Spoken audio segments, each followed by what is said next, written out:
Entitlement reaches all walks of life, as you'll find out in this episode of Entitled People. Our first one is from Qbert73. Back in the early 2000s, I was the IT manager for a small company. In May of one year, I hired Robin, the first female in our department. She was a church friend of one of my team, and he recommended her. I made sure she met the other team member and gave them time without me present. I not only got his feedback, I made sure she had a good vibe from him before I hired her. Everyone got along and things were running smoothly for several months. The Friday before Thanksgiving, we had a company get-together and everyone's spouses came. That's when Robin met my husband. I left on Saturday for a 2-week vacation, and when I got back, my boss called me before I could even boot up my computer and asked me to come to his office. While I was gone, Robin accused me of sexual harassment. HR did their investigation and said they could find no evidence of it, because it never happened, but offered to transfer her to another department, and she declined. Then she said I was an incompetent manager. My style was to assign projects based on people's skills or interests, or let them decide amongst themselves who was going to do what if it wasn't specific. The other two people in the department loved the freedom and trust. Robin apparently did not. My boss said she couldn't point out any specific requests she made that I was unresponsive to, nor could she think of any time I singled her out or treated her differently.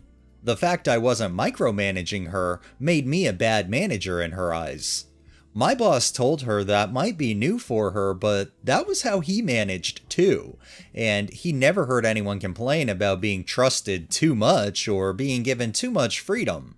He suggested she tell me that she need more oversight. She said she wasn't comfortable having that conversation, so he offered to do it for her.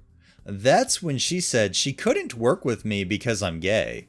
My boss asked her if I said or did anything inappropriate, and she said no. In fact, prior to meeting my husband, she thought I was talking about a roommate when I referred to him. Homosexuality was against her religious beliefs, and she never would have taken the job had she known. My presence created a hostile work environment for her, so he had to fire me. She was also outraged that my boss dared to call himself a Christian and would accept someone so blatantly sinful. My boss told her to get over it or quit because he was not firing me over her religious beliefs. She quit. When I got back to my desk, the guy who recommended her said she started stirring up stuff at the church, trying to get him thrown out of the congregation since he knew I was gay. He said the church had several lesbian and gay members and never said anything negative about homosexuality, so he was surprised at her stance. The preacher asked her not to come back. I was blown away by Robin's sense of entitlement. She thought her being an evangelical Christian meant she got to dictate who a company could hire or who could attend a church. I was thankful that everyone, my boss, HR, my team, even an unknown preacher, had my back. I'm glad that everybody had OP's back in this situation. It's like, I'm with them. I'm blown away by the sense of entitlement that this lady really thinks that she can go into a job, have the person who hired her be fired, as well as have another coworker thrown out of the church, all because of how she holds her personal beliefs. Absolutely insane. And our final one is by Zhao Safler. This happened several years ago when I worked as a construction project manager for a company that serviced retail point-of-service systems. The job was for everything, from adding and removing a register to installing all of the electronics in a newly constructed store. One year I took a camping off-road vacation in a remote area and was supposed to meet some friends. They called me to inform me they were about 6 hours late. Since I knew some people at the local grocery store I had recently finished doing the IT remodeling for, I walked over to say hi. When I got there, I found half of their front end was down. The manager asked if I could help, and since it was just killing time, I told him yes if my boss approved the OT. Anyone who worked in the field was paid hourly. The OT was approved, and it quickly became apparent that the issue was that the cleaning contractor had dismantled registers, violating their contract, the night before to make it easier to clean. I fixed all but 2 lanes, and those had damaged power and data cables. I told the manager I could fix them with parts from the local True Value and Radio Shack if he would reimburse me. I also asked if I could park my truck in the vendor-only spot since his parking lot was full and I would need some tools I carried in my truck. He agreed, so I got in my truck, picked up the items I needed, and parked in the vendor spot. This is important.